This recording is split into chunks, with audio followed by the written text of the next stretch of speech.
el Pentateuco,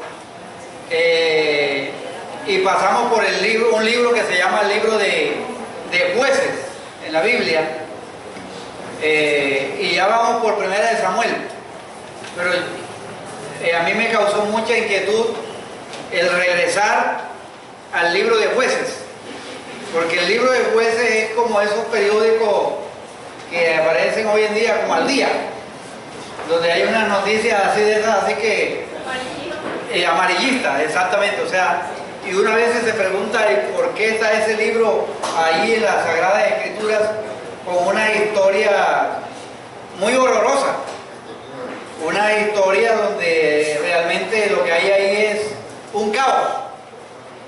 Una palabra para poder describir el libro de los Jueces es el caos. Si uno quiere ver en la historia lo que es el caos, váyase al libro de Jueces. Entonces, yo me regresé y he venido leyendo y estudiando el libro de Jueces, y hoy quiero darle como una introducción general del libro para crear en ustedes el deseo, el apetito para que lean el libro de Jueces, porque por algo el Espíritu Santo colocó y puso ese libro aquí en las Sagradas Escrituras. Y este libro está lleno realmente de una gran variedad de dioses. Y leí en un librito hace años que se llama Fuera del Salero, que decía: lo que sea que nos controle, eso es realmente nuestro Dios. La persona que busca el poder está controlada por el poder. La persona que busca la aceptación está controlada por la persona a la que él o ella quiere agradar. Nosotros no nos controlamos. El Señor de nuestra vida nos controla. Hablando de los dioses, hablando de la gran variedad de dioses. Entonces, ¿cómo relacionar el libro de Jueces y la realidad que nosotros vivimos? O sea, en otras palabras, la pregunta que yo me he hecho es: ¿qué tiene el libro de Jueces para cada uno de nosotros? O sea, ¿cómo vamos nosotros ahí en el libro de los Jueces? O simplemente es algo que sucedió allá y dejémoslo ahí en la historia, sino que estas historias tienen una gran enseñanza para nosotros. Y el autor del libro de los Jueces lo resume en el capítulo 21, versículo 25, de la siguiente manera: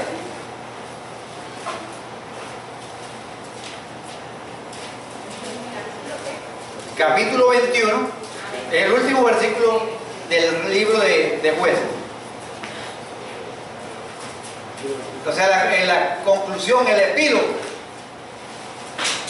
del libro de los Jueces es el siguiente: en estos días, o sea, en los días de los Jueces, capítulo 21, versículo 25, no había rey en Israel, y cada uno hacía lo que bien le parecía.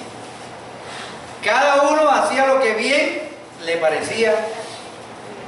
Hay otra versión que dice: cada uno hacía lo que bien le parecía ante sus ojos. Y hay una versión allí costeña que dice que cada quien hacía lo que le daba la gana. Así. Cada quien hacía lo que le daba la gana. Muy similar a lo que pasa hoy en nuestros días. Que cada quien quiere hacer y ver la vida como él quiere y no tener en cuenta a Dios. Padre Celestial, aquí estamos con expectativa, reconociendo que eres un Dios que tienes el control de todas las cosas.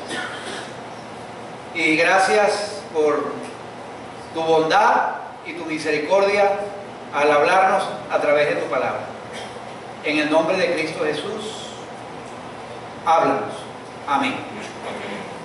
Hace años yo enseñé aquí en la iglesia esta cartilla que se llama Caminata Bíblica por el Antiguo Testamento. Y esta hace todo un recorrido. Fui entrenado por este ministerio para hacer todo un recorrido por el Antiguo Testamento. Y en esa cartilla, una de las cosas que se presenta es que el libro de los jueces es un libro de ciclos. O sea, por lo menos hay 7 ciclos donde el pueblo de Israel se llena de soberbia, empieza a vivir como sin tener en cuenta a Dios, caen en manos de unos enemigos que lo oprimen. Cuando ya se ven bien apurados, cuando ya están bien complicados, suplican a Dios. Dios les manda un juez y se produce la salvación y empiezan a experimentar paz. Pero luego vuelven y se llenan otra vez de soberbia y 7 veces se repite la historia. O sea, son 7 ciclos que se repiten en el libro de los jueces. Y a pesar de que este libro fue escrito hace muchos años, fue escrito allá alrededor de 1200 años antes de Cristo, entre la época de Moisés y Josué y los primeros reyes.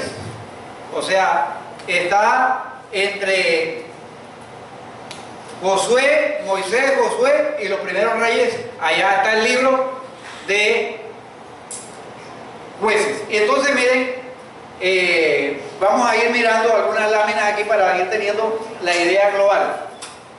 El pueblo, al caer en soberbia, se llena de altivez, deja a Dios y cae en servidumbre, y varios enemigos que vamos a enumerar ahorita allí lo atacan y el pueblo suplica a Dios, clama a Dios arrepentido y Dios le envía la salvación. En respuesta a la súplica, Dios levanta un líder, que ese líder se llama un juez, y ahí van a aparecer nombres como Gedeón, Sansón, Tola y Jair, aparece Ahor y otros aparecen allí. Ahí aparecen. Pásame la siguiente lámina, por favor. La que está en la hojita, está en la indicación, la número 2. Amplíamela, por favor.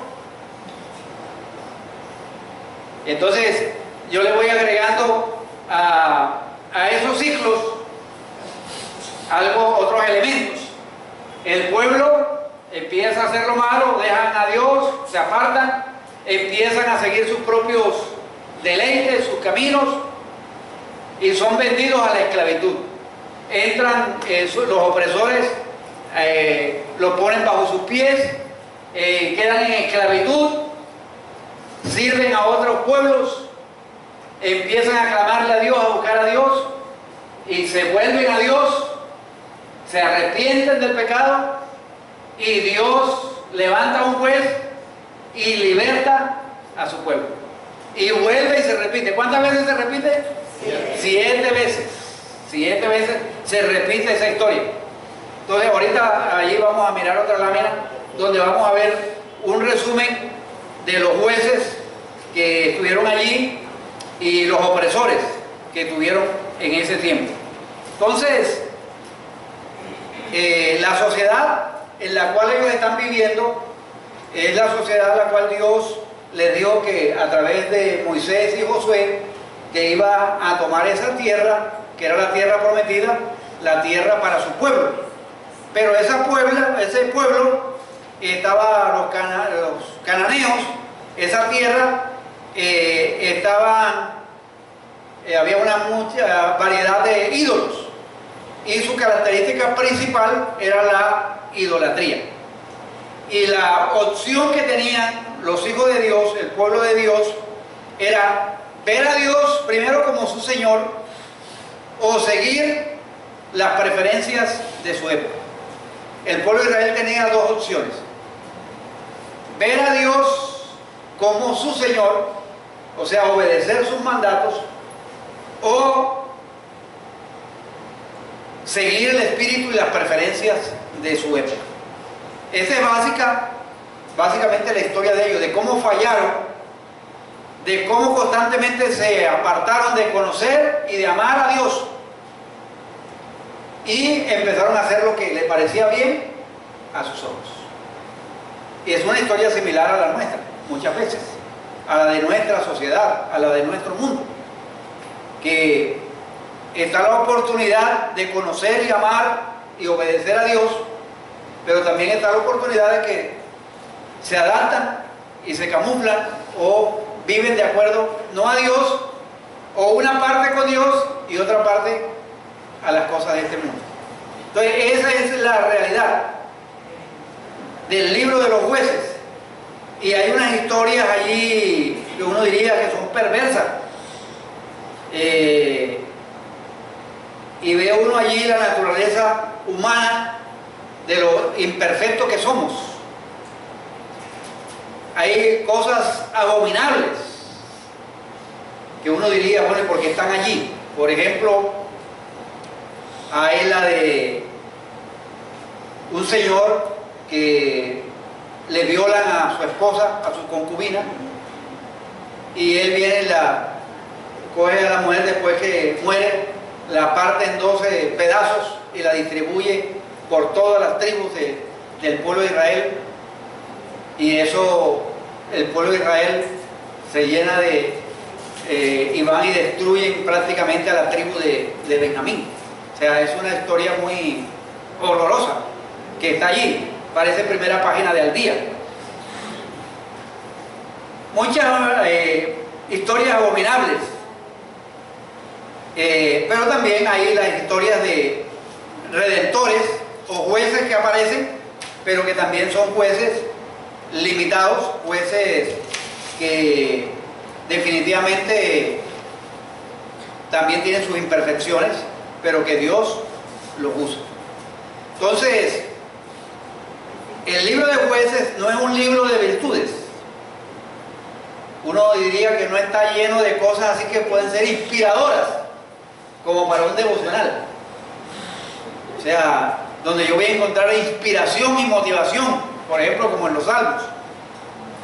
Pero al leer el libro de los jueces, uno encuentra que hay detrás un Dios de misericordia, que hay un Dios de paciencia, que trabaja por medio de nosotros, a pesar de la resistencia de nosotros a los propósitos de Dios. Es como si fuese la lucha de Dios en querer sacar a su pueblo adelante y que se posesionen de lo que Él les ha dado, pero el pueblo vez tras vez quiere hacer lo que a Él le parece y no a lo que Dios le ha dicho. Este libro también, que nos habla de jueces, de héroes, nos muestra que hay un héroe superior a los jueces, que es Dios, que es realmente nuestro Redentor, que nos rescata, y no tanto por lo que el pueblo merece, sino por quien es el Redentor, por quien es Dios.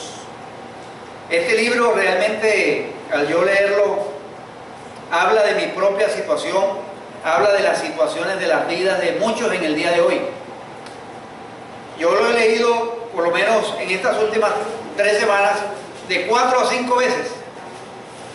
Y al leerlo, veo que es un libro, podría decir, contemporáneo.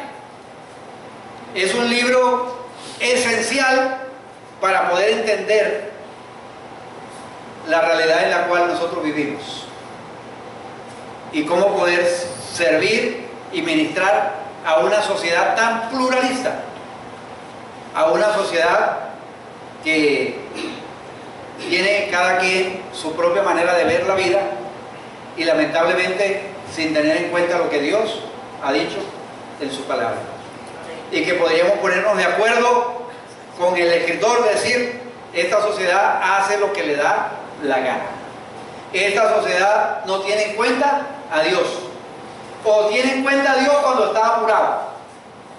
O tiene en cuenta a Dios es para lo que le conviene, para lo que es para su propio beneficio. Y no para la gloria de Dios. Por lo menos hay unas razones que yo podría decir, 5 o 6 razones por las cuales deberíamos leer este libro, por las cuales deberíamos leerlo y apropiarnos de la gracia que hay detrás de todo eso. En primer lugar, el primer razón por la cual deberíamos leer este libro es que a través del libro podemos ver la gracia de una manera incansable por parte de Dios. O sea, la gracia de Dios a personas que no la merecen. O sea, este pueblo, diría uno, no merece lo que Dios le dio. Y eso se llama gracia. El libro de los jueces no es un libro de modelos, aunque hay unos buenos modelos allí. O sea, está Otoniel, está una mujer que se llama Débora, que uno podría decir que son unos buenos modelos. Pero decir uno, no, yo quiero ser como Sansón,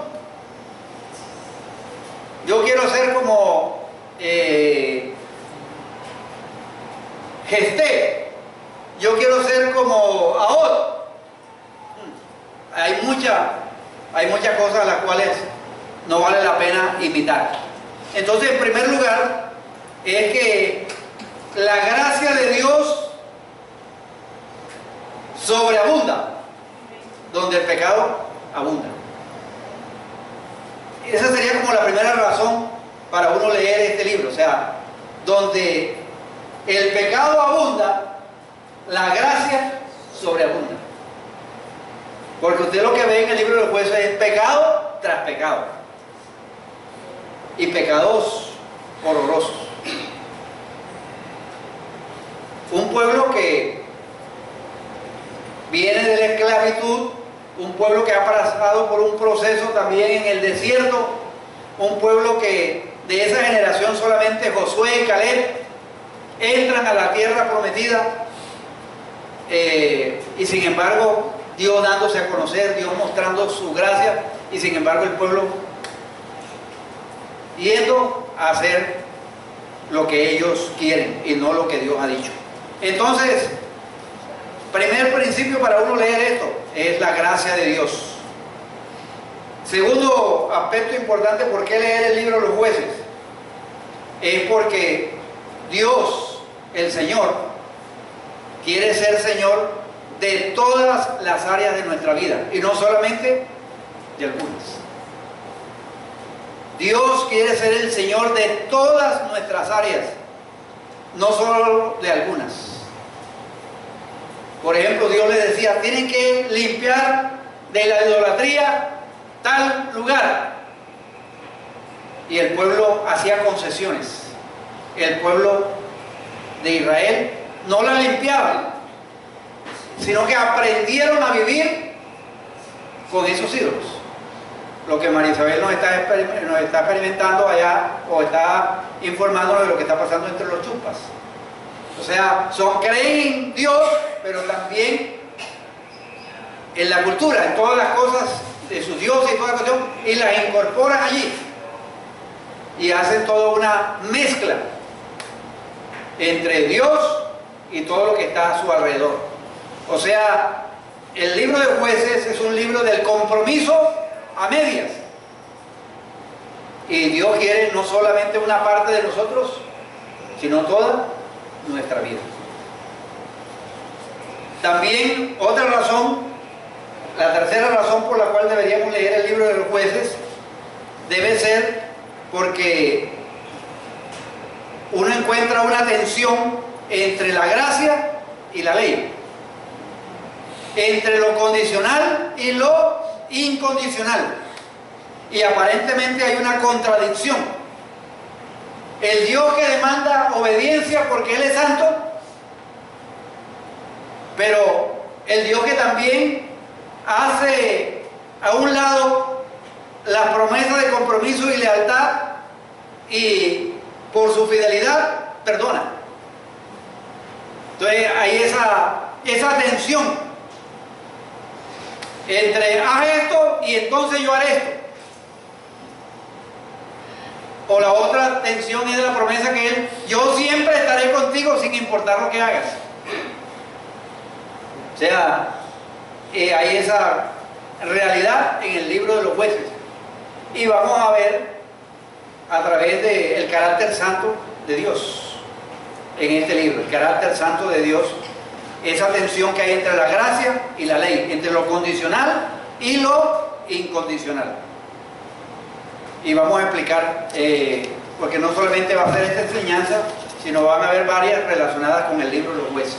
Estoy dando el cuadro general para que veamos el bosque y luego entremos a ver los árboles uno por uno. Y también otra razón por la cual debemos leer el libro de los jueces es que hay una necesidad de renovación espiritual continua en nuestras vidas. Porque la realidad es que fácilmente nosotros podemos caer como en el libro de los jueces, en que cuando las cosas están bien, todo está bien, nos podemos llenar de orgullo, de altivez y pensar que las cosas están bien, no por la obra de Dios, sino por lo que nosotros somos, por lo que nosotros hacemos. Y viene la soberbia, y cuando viene la soberbia, entonces se levantan los filisteos, se levantan los cananeos, se levantan los otros y nos ponen en servidumbre, y entonces ahí nos toca suplicarle a Dios para que Dios nos envíe nuevamente restauración. Entonces, el libro de los jueces nos va a mostrar la realidad o la necesidad de renovarnos espiritualmente constantemente. Necesitamos. Nunca en el crecimiento espiritual podemos decir, ya, yo no necesito más leer la Biblia, ya yo no necesito orar, ya yo no necesito de los otros hermanos, porque ya yo soy un superhéroe, super espiritual. Siempre necesitamos renovarnos, siempre necesitamos, hay áreas de nuestra vida que necesitamos fortalecer, hay áreas de nuestra vida que necesitamos la ayuda y el apoyo de otros. Y otra razón, la razón número 5, que ese no sé qué me pasó, ese no lo hice, el acetato, pero no se me perdió. Hay una que es la quinta razón, que tiene que ver que necesitamos un verdadero Salvador, al cual todos los salvadores humanos apuntan, que realmente el único Salvador es Dios a través de Jesucristo. Que todo Salvador, toda persona, como estos jueces, siempre tendrán sus virtudes y tendrán sus defectos, pero que el único Salvador es el Señor Jesucristo, el gran Redentor. Y finalizar esa parte global es que Dios está a cargo, Dios está al control, aunque no parezca. Aunque no parezca que en el libro de los jueces como que si Dios estuviera así cruzado de brazos, pero Dios sigue siendo Dios. Y hay unas lecciones muy interesantes, y vamos a mirar en el capítulo 1. Vamos al capítulo 1, ahora sí, por fin, el libro de los jueces.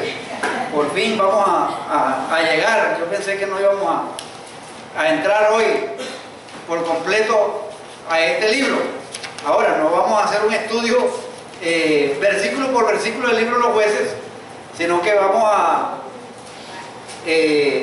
mirar aspectos muy centrales y particulares de esta narrativa. Hay un contraste marcado entre el libro de Josué y de Jueces. El libro de Josué, victoria tras victoria. El libro de los Jueces, derrotas y derrotas y derrotas. Entonces hay un contraste, o sea, usted viene, lee Jueces y termina ya de Jueces con ese ánimo de victoria, y entra el libro de Jueces, derrota y derrota. A pesar de las contrataciones de Teo, a pesar de esto por acá, derrota y derrota. Pero ese es el libro de los jueces. Y uno de los personajes principales es la tribu de Judá, en el libro de los jueces, donde realmente en el capítulo 1 están éxitos y otras circunstancias de las 9 tribus de Israel. Pero vamos a leer los versículos del 1 al 10. Aconteció después de la muerte de ¿quién? De Josué, que los hijos de Israel consultaron a Jehová diciendo: ¿quién de nosotros subirá primero a pelear contra los cananeos? Hacen una consulta, se reúnen y le preguntan a Dios quién va a pelear contra los cananeos. ¿Y qué responde Dios? Judá subirá, he aquí que yo he entregado la tierra en sus manos. Y Judá dijo a Simón su hermano: sube conmigo al territorio que se me ha adjudicado y peleemos contra el cananeo, y yo también iré contigo al tuyo. Y Simeón fue con él. Y subió Judá, y Jehová entregó en sus manos al cananeo y al ferezeo, e hirieron de ellos en Bezer a 10.000 hombres. Pregunta: ¿qué ven allí que se aparta de lo que le preguntaron a Dios? ¿En qué desobedecieron ellos a Dios ahí? Observen. Exactamente. O sea, entonces, miren cómo arranca la historia.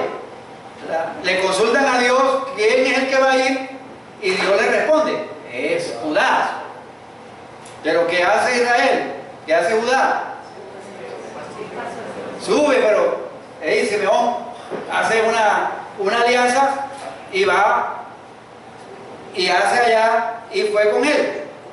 Ahora Dios, miren ahí, usted ve ahí la fidelidad de Dios. O sea, aún a pesar de la desobediencia de Judá, Dios le entrega a los cananeos en las manos del cananeo y al ferezeo, e hirieron de ellos en Bezer a 10.000 hombres. Entonces, miren, ahí comienza ese proceso en el cual los de la tribu de Judá involucran a los de la tribu de Simeón, y militarmente esto tiene sentido común. Eso tiene sentido común. Oye, si allá vienen 300 y nosotros somos 100, voy a buscar aquí con los vecinos para armar al menos 200, 220 para poder hacerle frente a los 300. Eso tiene sentido. Es humano, exactamente, pero eso no es lo que Dios le había dicho. Ellos le consultaron a Dios y Dios les dijo: no, Judá va. Y Judá, exactamente, o sea, entonces, no es el sentido humano, sino que empiezan a obedecer a Dios parcialmente. Y eso es parte del problema del libro de los jueces. Una obediencia parcial. La vida cristiana, la vida sí a Dios, pero sí a algunas cosas del mundo. Yo leo la Biblia, oro y confío en lo que Dios me dice, pero cuando estoy enfrente de una situación, mi propio consejo, lo que me ha enseñado la experiencia, lo que me dicen los amigos, entonces en esa realidad actúo no conforme a lo que Dios me ha dicho, sino conforme al sentido común o a mi propia experiencia. Ahora, pero a pesar de eso, el Señor entregó en sus manos a los cananeos, y no solamente a los cananeos, sino que ahí aparecen los fereceos, al fereceo. Y allá estaba un señor que se llamaba Adoni Beset, y pelearon contra él y lo derrotaron. Ese párrafo de los primeros versículos dice que derrotaron al cananeo y al fereceo. Y este rey huyó, y lo que hace Judá y Simeón es que le cortan los pulgares de las manos y de los pies. Miren, ahí empieza ese tipo de sevicia, de cosas feas ahí en el libro de los jueces. Le cortan los pulgares de las manos y de los pies. Y miren la reflexión que hace ese rey. ¿Cuál es la reflexión que hace ese rey cuando le cortan eso? ¿Qué es lo que él dice? 70 reyes, cortados los pulgares de sus manos y de sus pies, recogían las migajas de mi mesa como yo lo hice. Así me ha pagado Dios. Este rey tenía como más sentido pagano de lo que era Dios y de las consecuencias de su propio pecado que las que vamos a ver en el libro de los jueces. O sea, a mí me están pagando con la misma moneda. Exacto, le dieron de su propia medicina. Él tenía 70 reyes a los cuales le había aplicado la ley del corte del dedo pulgar. O sea, terrible. O sea, y los tenía comiendo allí, o sea, como si fuesen unos perrillos en la mesa. Terrible. Ese es Adonibezer.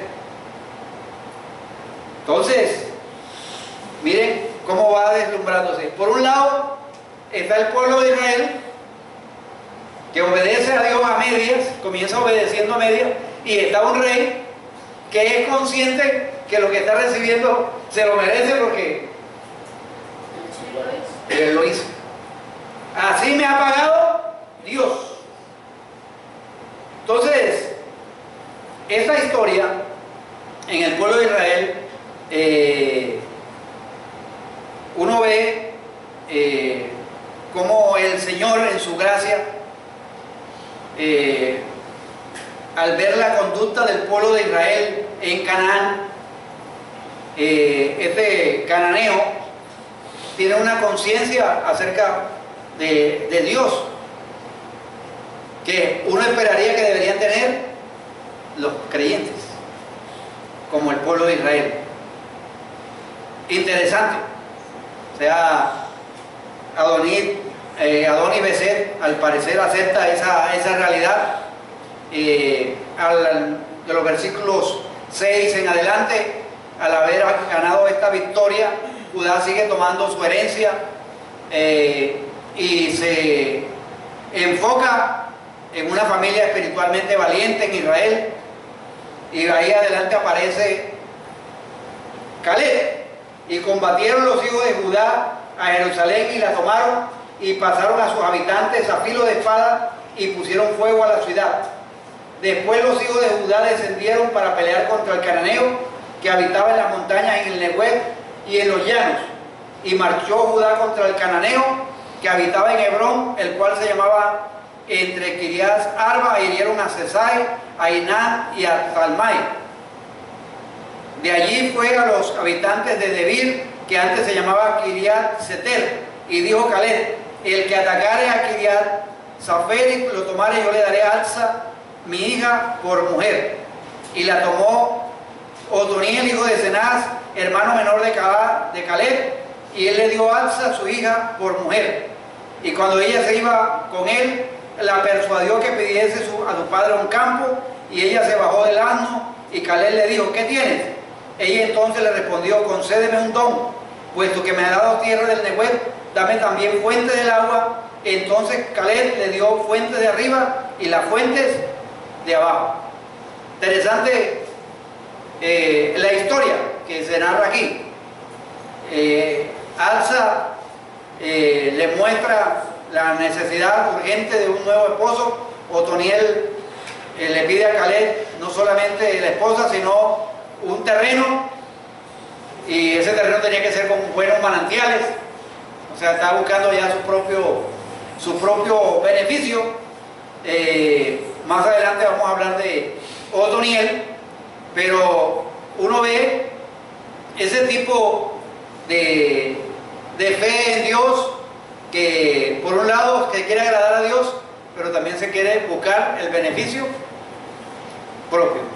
Recuerden que el pueblo de Israel hacía a cada quien lo que quería, lo que le parecía bien a sus ojos. Pero Dios, recuerden que el pueblo de Israel hacía a cada quien lo que quería, lo que le parecía bien a sus ojos. Pero Dios, recuerden que el pueblo de Israel hacía a cada quien lo que quería, lo que le parecía bien a sus ojos.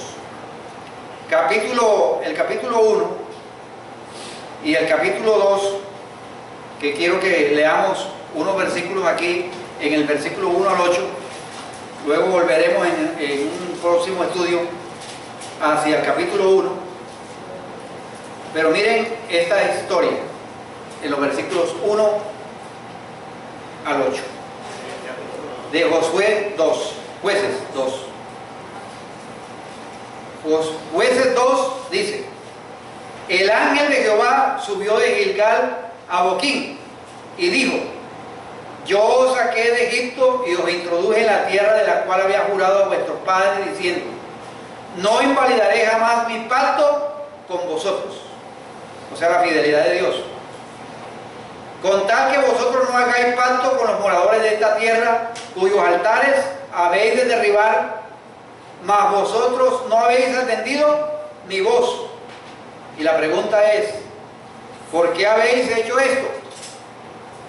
Por tanto yo os digo, no los echaré delante de vosotros, sino que serán azotes para vuestros costados, y sus dioses os serán tropezaderos.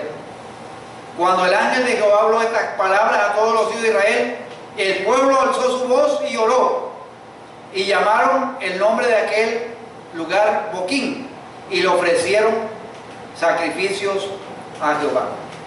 Voy a dejar hasta esto el versículo 5. O sea, en el capítulo 1 ve uno cómo empieza el pueblo de Israel a actuar de acuerdo a lo que ellos quieren y obedecen a Dios a medias. Luego, ya aquí en el capítulo 2, Dios tiene que mandar un ángel para que les recuerde que ellos están desobedeciendo, porque Dios les dijo, la orden era cuál, que había que derribar los altares, que no era tanto una guerra militar, no tanto era una guerra territorial, sino era algo más espiritual, o sea, de posesionar la tierra, pero quitar todo lo que tenía que ver aquello que no fuera Jehová de los ejércitos. Y ellos no lo hicieron. No, simplemente no obedecieron. O sea, empiezan a hacer las cosas a su manera. Dios, tú dices esto, pero a mí me parece mejor esto. Lo que la Biblia dice en el libro de los Proverbios, que somos sabios en nuestra propia opinión. Entonces, una de las cosas a las cuales yo concluyo en esta mañana para crear en ustedes el deseo de estudiar el libro de Jueces es que hay algo que se llama, que es muy contagioso, una enfermedad muy contagiosa, que no solamente la enfermedad en el libro de los Jueces, sino en nuestra generación, es la obediencia a medias. Y esa obediencia es confiar a medias en las promesas de Dios,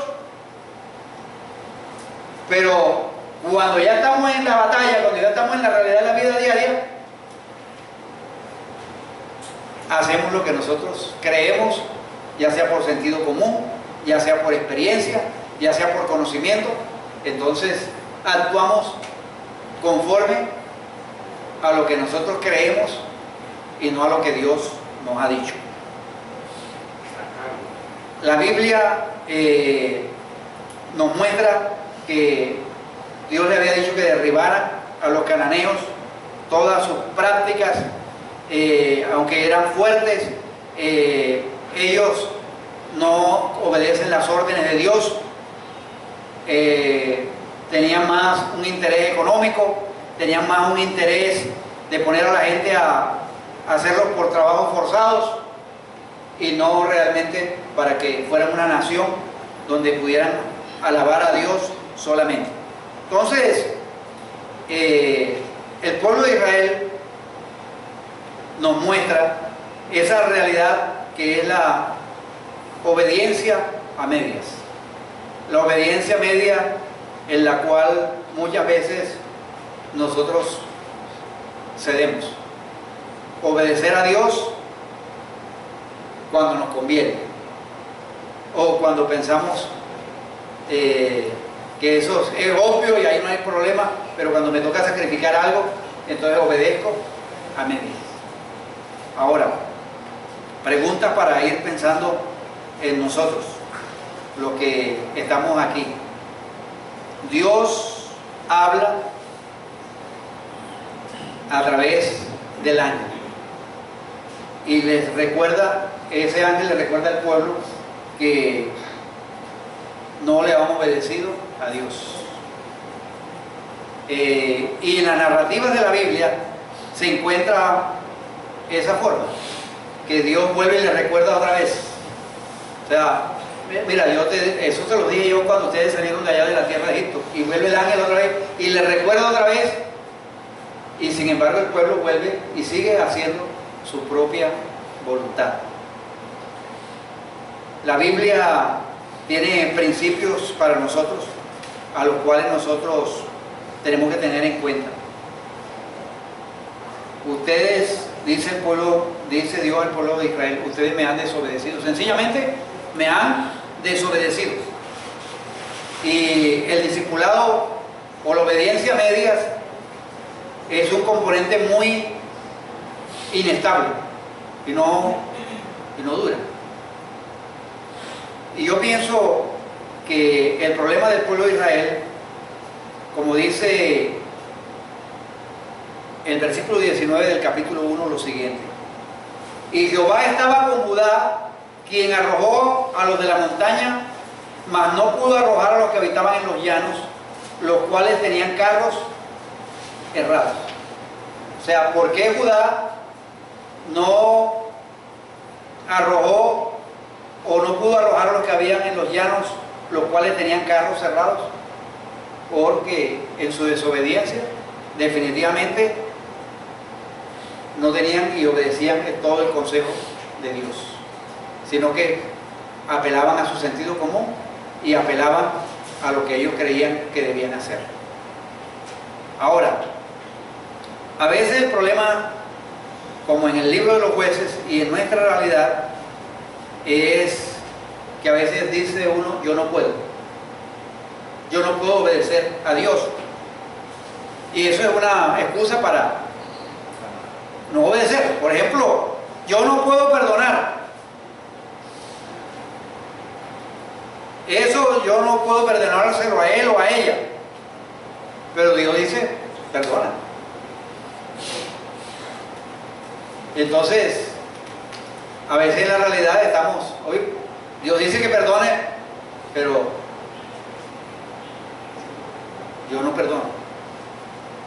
Entonces es o no puedo o no quiero. Entonces ahí no hay para decir una excusa, no, es que, o sea, tratar de invalidar lo que Dios ha dicho. Otra realidad para desobedecer es que es difícil decir la verdad. O sea, es que si yo le digo la verdad, ¿qué van a pensar de mí? Es que si yo digo la verdad, le va a afectar, le va a dañar. Entonces, preferimos no decir la verdad, sino medias verdades. Cuando la Escritura dice que hay que decir la verdad con amor, hay que decir la verdad. Ay, pero es que es posible que entonces de aquí en adelante me tenga desconfianza, eso me humillaría, él se va a molestar, mejor no voy a correr ese riesgo, así que mejor desobedezco. Esa es una realidad. Entonces, no puedo o no quiero. Ay, ¿qué de las tentaciones? Las tentaciones. Ay, yo sé que está mal, pero no puedo resistir. Ahí está la tentación. No puedo resistirla. Pero nos olvidamos que el pecado tiene un poder adictivo. Pero la Biblia nos ha dicho que Dios, y quiero que alguien me lea 1 Corintios 10:13 para ver qué dice. frente a esa realidad de que no puedo resistir, aunque sé que está mal.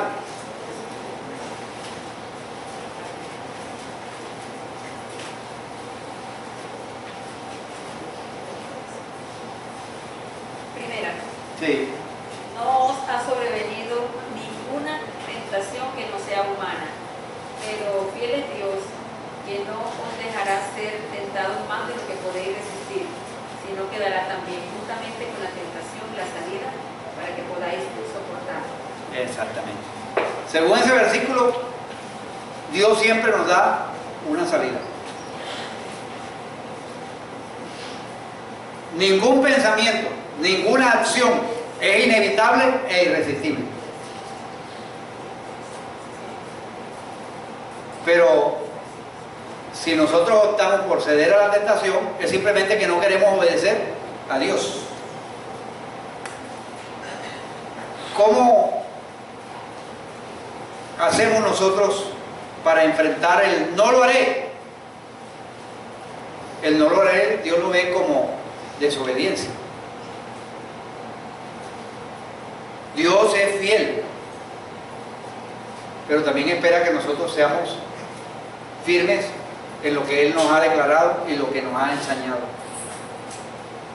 Recordemos a través de estas lecciones del libro de los jueces que Dios es fiel y Dios quiere que le sirvamos a Él de una manera radical y gozosa.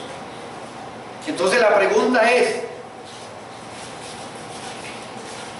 ¿quiero o no quiero? Porque si quiero obedecer a Dios, Dios ha provisto su sangre para perdonarnos, limpiarnos de toda maldad. Si quiero, Dios ha provisto el Espíritu Santo para fortalecerme. Si quiero, Dios murió en la cruz del Calvario para darme el poder para enfrentar la tentación, para enfrentar. Si quiero, tengo el poder del Señor Jesucristo que resucitó entre los muertos y ese poder está a disposición de mi vida para poder enfrentarlo. Pero si no quiero, siempre voy a buscar excusas.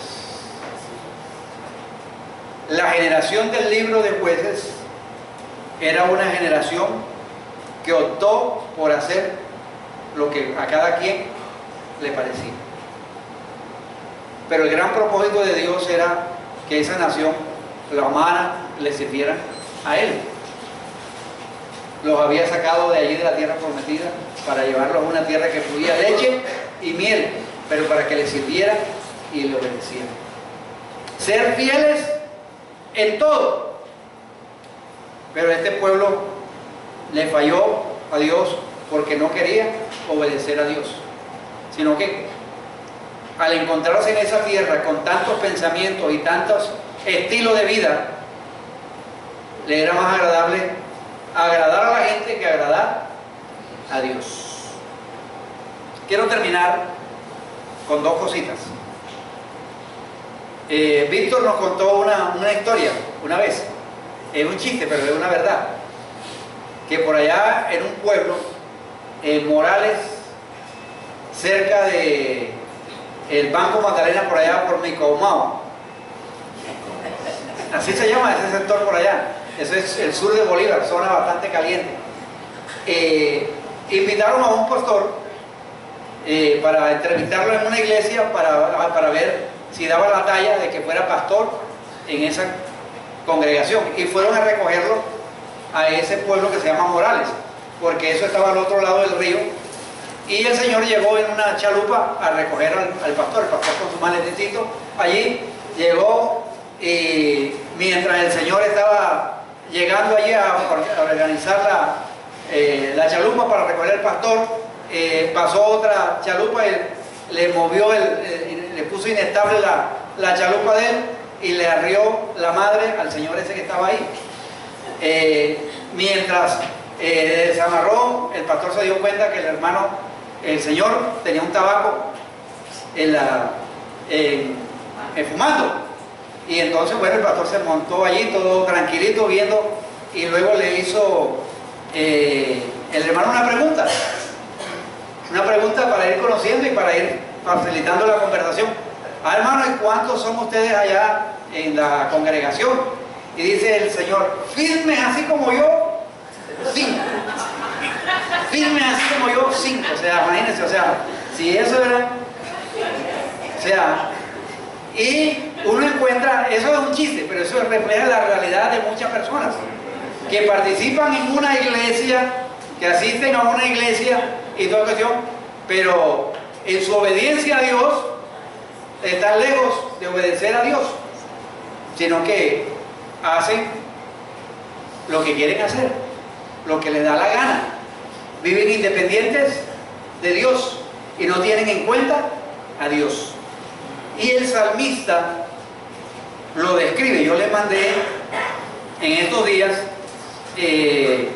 un comentario que me mandó un amigo profesor del seminario del Salmo 50, versículos 16 al 21. Y voy a leerlo, que dice de la manera siguiente. Voy a leerlo en la Reina Valera y luego lo voy a leer en una versión que él la mandó. Versículos 16 al 21, Salmo 50. Pero al malo dijo Dios, ¿qué tienes tú que hablar de mis leyes y que tomar mi pacto en tu boca? Pues tú aborreces la corrección y echas a tu espalda mis palabras. Si veías al ladrón, tú corrías con él, y con los adúlteros era su parte. Tu boca metías en mal, y tu lengua componía engaño. Tomabas asiento y hablabas contra tu hermano.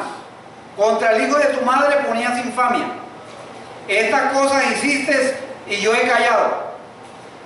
Pensabas que de cierto sería yo como tú, pero te reprenderé y las pondré delante de tus ojos. Esta versión que él dice la tenía así. Milton Acosta es un profesor del seminario, dice y pone en estas palabras esta versión: ¿quién te crees tú que eres como para recitar mis mandamientos y tomar mi pacto en tus labios? Si tú detestas la corrección y desechas mis palabras, si ves al ladrón, corres con él. Si ves a los adúlteros, son tus socios. Eres de boca suelta para la maldad y tu lengua se dedica al engaño. Te sientas, hablas contra tu prójimo y contra tu hermano levantas calumnia. O sea, personas que dicen, no, yo estoy con Dios, yo voy a una iglesia, pero viven como si no conocieran a Dios. Y esa es la historia del pueblo de Israel en el libro de los Jueces. Vivían como si no conocieran a Dios. Y lo que Dios quiere a través de su palabra es que estas enseñanzas nos ayuden a reflexionar y a no vivir nuestra vida sin tener en cuenta a Dios, sino que obedezcamos a Dios. Que este libro de los Jueces nos ayuda, que sí es cierto, Dios es fiel con nosotros, aún a pesar de nuestra desobediencia. Pero por nuestra desobediencia nos perdemos de muchas bendiciones de parte de Dios. Dios, su gran propósito es bendecirnos y que seamos de bendición para otras personas. Y que podamos vivir unas vidas transparentes, unas vidas en las cuales Dios ha provisto el poder para poder vencer. Que en vez de fracaso, como en el libro de los Jueces, nuestra vida sea una vida de victoria en victoria, sabiendo que tenemos un Dios bueno, un Dios que quiere siempre lo mejor. Cuando Dios nos pide algo y nos ordena algo, no es para amargarnos la vida, sino siempre es para nuestro bien, para nuestro beneficio. Yo no sé si a usted le ha pasado a veces con los hijos, Que los hijos a veces arman su plan y toda cuestión y luego van a pedirle a usted el permiso después que ya tienen todo organizado. ¿Cierto? O sea, informan exactamente de lo que van a hacer. Pero si el papá observa, o sea, el papá o la mamá hacen unas preguntas, las preguntas con quién y a dónde, o sea, y si los padres de pronto en ese momento no están bien convencidos, dicen no. No lo están diciendo es por amargarle y dañarle el plan que ya tienen organizado, sino porque ellos están viendo, a través de su experiencia, están viendo unos posibles riesgos que ellos no están viendo. Entonces, Dios es el Dios soberano de toda la tierra. Y cuando nos dice no en algo, y cuando nos dice tienen que obedecerme, es para nuestro propio bien. Que nuestra vida no termine como la que terminó la historia de jueces.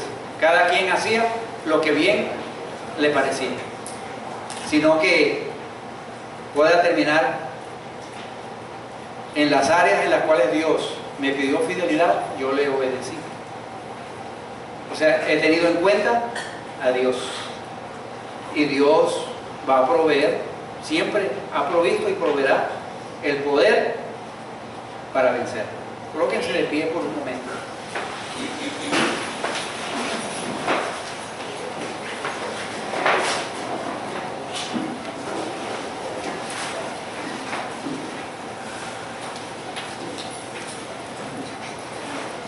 Señor, gracias por este libro. Gracias que después de muchos años, Señor, que se escribió esta historia tiene mucha semejanza con nuestra nación, con nuestra ciudad, con nuestra época.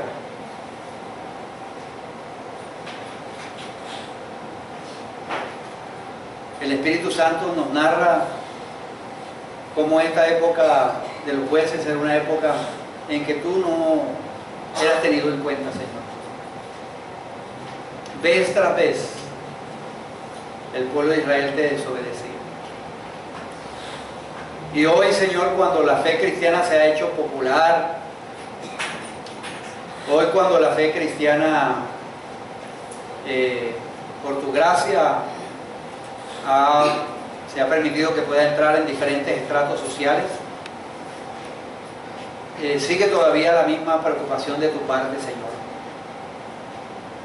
en la cual nosotros los seres humanos y creyentes muchas veces seguimos a los ídolos de esta época, a los cuales tú has mandado derribar, los ídolos del sexo, los ídolos del poder, de los logros, el éxito, y se han adornado tanto, Señor, en nuestras falsas creencias muchas veces los hemos introducido, Señor, en las prácticas religiosas. Señor, el Dios del dinero se pasea por muchas iglesias a través de la teología de la prosperidad, del éxito, y tristemente, Señor, no se tiene en cuenta lo que tu palabra dice, que no amemos las riquezas, sino que te amemos a ti, Señor. Padre, ayúdanos a obedecerte en todos los aspectos de nuestra vida. Señor, no queremos ser como Judá, que después de consultarte como pueblo, tú le dices que Judá obtendrá la victoria. Y Judá habló con Simeón y obedeció, pero no obedeció totalmente lo que tú habías dicho. Señor, ayúdanos a obedecerte tal como están registrados en las Escrituras. Ayúdanos, Señor, Y ayúdanos a ver este libro con expectativa, a que realmente podamos sacar provecho para nosotros que vivimos hoy y que queremos agradar. Señor, tú eres Dios, tú eres el alfarero y nosotros somos el barro en tus manos. Y tú quieres formarnos para cosas grandes y maravillosas. Señor, esta mañana te decimos, toma nuestra vida, Señor. Trata con nosotros. Queremos ser un barro moldeable en tus manos, Señor. Al fin y al cabo, lo que prevalece no es lo que el barro quiera, sino lo que el alfarero quiera hacer. Y tú vas a hacer cosas grandes y maravillosas en nuestras vidas. Y gracias por estos registros. Gracias, muchas gracias.